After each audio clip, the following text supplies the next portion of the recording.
আজ কথা বলবো ছোট্ট একটি দেশ যার জনসংখ্যা মাত্র 5.5 লাখ থেকে 6 লাখ, একটি দ্বীপের যে দেশটি এবছরই প্রথম বিশ্বকাপ চান্স পেয়েছে, সে দেশের গোলকিপার ভজিনাকে নিয়ে।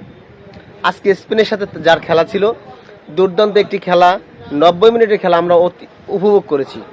ভজিনা একটি সাধারণ যে কেউ তাকে চিনত না, আজ সে কিন্তু বিশ্বে দরবারে তাকে চিনিয়েছে, তার মাথা উঁচু করে তার দেশকে গর্বিত করেছে। আজকে স্পেন যে খেলা খেলেছে, তার প্রতিটা খেলাকেই, প্রতিটা গোলকে সে দেয়ালের মতো রুখে দিয়েছে। আসলে এমন কিছু করেছে যা বিশ্ব অবাক হয়ে তাকিয়েছে। আসলে ছোট্ট একটি দেশ, যে দেশ থেকে সে উঠে এসেছে এবং প্রথমবারই সে তাক লাগিয়ে দিয়েছে স্পেনকে, কোনো গোল করতে দেয়নি, শূন্য শূন্য ড্র নিয়ে তারা 1 পয়েন্ট অর্জন করেছে। আসলে ভজিনা তার অনেক কষ্টের কথা আজকে বলেছে এবং কান্নায় ভেঙে পড়েছে, কারণ তার মাকে নিয়ে যে আসবে এই বিশ্বকাপ খেলা দেখতে, ভিসা জটিলতা, অর্থাৎ টাকার জন্য ভিসা ব্যবস্থা করতে পারেনি। সেরকম একটা প্লেয়ার আজকে কিন্তু সে বিশ্বের দরবারে মাথা উঁচু করে তাকে চিনেছে, তার দেশকে চিনেছে। আসলে কখন কার ভাগ্য খুলে যায় বিধাতা আল্লাহ, সৃষ্টিকর্তা ছাড়া কেউ জানে না।